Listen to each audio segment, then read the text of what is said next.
இந்தியாவில் ஒரு ஏரி இருக்கு. அங்கு நூற்றுக்கணக்கான மனித எலும்புக்கூடுகள் மிதந்து கொண்டிருக்கும். ஆனா அது எப்படி அங்கு வந்தது என்ற மர்மம் இன்றும் தொடர்கிறது. ஹிமாலயத்தின் ஆழத்தில் மனிதர்கள் அடிக்கடி செல்வதில்லை. ஆனால் அங்கே ஒரு உலகம் இருக்கிறது. அங்கு உயரமான மலைச்சிகரங்கள், எப்போதும் பனியால் மூடப்பட்டிருக்கும். காற்று கடுமையாக வீசும். அந்த காற்றின் சத்தம் கூட ஒரு எச்சரிக்கை மாதிரி தோன்றும். அந்த அமைதிக்குள் ஒரு மர்மம் புதைந்து கிடக்கிறது. ரூப்காண்ட் லேக். இந்த ஏரி பார்க்கும்போது சாதாரணமாகத்தான் இருக்கும். ஆனா அதன் அடியில் ஒரு பயங்கரமான உண்மை இருக்கிறது. நூற்றுக்கணக்கான மனித எலும்புகள்.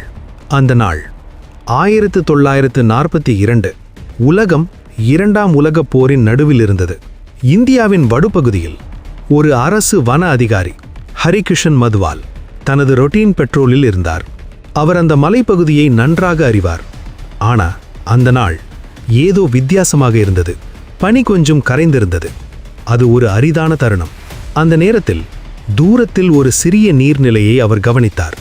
இங்கே ஏரி இருக்கா என்று அவருக்குள் ஒரு சந்தேகம். அவர் மெதுவாக அந்த இடத்தை நோக்கி நடந்தார். அவர் ஏரிக்கரைக்கு வந்தபோது முதல் பார்வையில் அது ஒரு ஃப்ரோசன் லேக் மாதிரிதான் தெரிந்தது. நீரின் மேல் மெல்லிய பனி, சுற்றிலும் அமைதி. ஆனா ஒரு விஷயம் அவரை நிறுத்தியது. நீரின் அடியில் ஏதோ வெள்ளையாக ஒளிர்ந்தது. அவர் கீழே நெருங்கி பார்த்தார். அது கல்லில்லை, அது ஒரு மனிதன் கால் எலும்பு. அவர் உடம்பு உறைந்தது. அவர் இன்னும் அருகே பார்த்தார். மற்றொரு எலும்பு, மற்றொரு ஸ்கல்.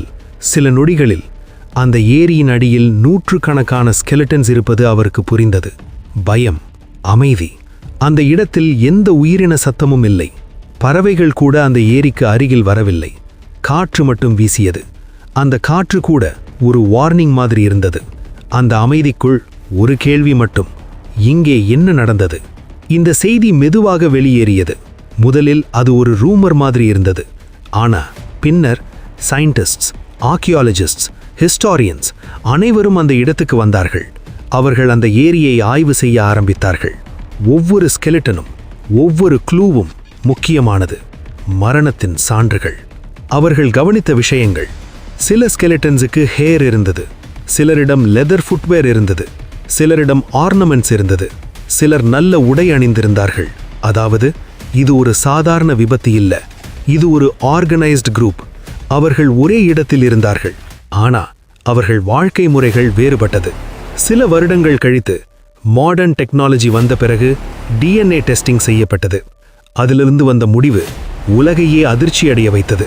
அந்த ஸ்கெலட்டன்ஸ் எல்லாம் ஒரே ஆரிஜின் இல்ல. சிலர் இந்தியர்கள், சிலர் மெடிட்டரேனியன் ரீஜன், யூரோப் சைடிலிருந்து, அதாவது வெவ்வேறு காலங்களிலிருந்து வந்த மக்கள் ஒரே இடத்தில் இறந்திருக்காங்க. அடுத்து அவர்கள் ஸ்கெலட்டன்ஸை இன்னும் நெருக்கமாக ஆய்வு செய்தார்கள். அதில் ஒரு பேட்டர்ன் தெரிந்தது. பல ஸ்கெலட்டன்ஸுக்கு ஸ்கல் ஃப்ராக்சர். அது ரேண்டம் இல்ல, எல்லாருக்கும் ஆல்மோஸ்ட் ஒரே மாதிரி டேமேஜ். மேலிருந்து தாக்கியது போல. அது ஸ்வாட் அல்ல, அது ஸ்பியர் அல்ல, அது எந்த வெப்பனும் இல்ல. சயின்டிஸ்ட்ஸ் ஒரு தியரி ப்ரப்போஸ் பண்ணினாங்க. Sudden massive hail storm. அது சாதாரண மழை இல்ல, பெரிய பெரிய ஐஸ் பால்ஸ், கிரிக்கெட் பால் அளவுக்கு. அங்கிருந்த மக்கள் எங்க போகவும் முடியாது, ஷெல்டர் கிடையாது. அந்த ஐஸ் நேரடியாக தலைமேல் விழுந்தது. ஒரு ஸ்ட்ரைக், இன்னொரு ஸ்ட்ரைக். சில நிமிடங்களில் ஒரு முழு குழு மக்கள் அங்கேயே இறந்தார்கள். ஆனால் இது முழு உண்மையா? இது ஒரு எக்ஸ்பிளனேஷன் தான். ஆனா இது எல்லா ஸ்கெலட்டன்ஸுக்கும் அப்ளை ஆகல. ஏன்னா சில ஸ்கெலட்டன்ஸ் வேற காலத்துல இருந்தது, சிலர் செஞ்சுரிஸ் கேப்ல இருந்தது. அதாவது இந்த ஏரி ஒரே இன்சிடென்ட்ல இல்ல, பல காலங்களில் மரணத்தை கண்டிருக்கிறது. இன்னும் அன்ஆன்சர்ட் கொஸ்டின்ஸ். அந்த மக்கள் ஏன் அந்த உயரமான இடத்திற்கு வந்தார்கள்? பில்கிரிமேஜா, சேக்ரெட் ஜேர்னிய, அல்லது அவர்கள் ஏதோ ஒன்றிலிருந்து தப்பிச்சு ஓடியவர்களா? ஃபாரின் பீப்புள் எப்படி அந்த இடத்திற்கு வந்தார்கள்? அவர்கள் ஒருவருக்கொருவர் தெரிந்தவர்களா? இன்றும் கூட அந்த ஏரி அங்கேயே இருக்கிறது, பனிக்குள் மறைந்து, அமைதியில் மூழ்கி.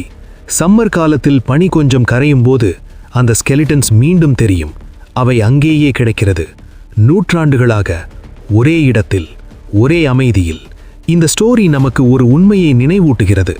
மனிதன் எவ்வளவு முன்னேறினாலும் இயற்கை முன்னால் அவன் பலவீனமானவன். ஒரு மழை, ஒரு புயல், ஒரு ஐஸ் ஸ்டார்ம் ஒரு முழு மனித குழுவை அழிக்க முடியும்.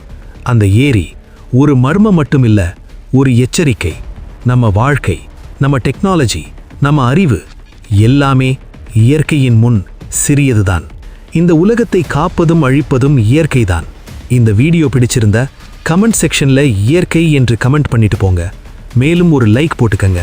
இது போன்ற மர்மமான வரலாறுகளை பற்றி தெரிந்து கொள்ள நம்ம சேனலை சப்ஸ்கிரைப் பண்ணிக்கங்க.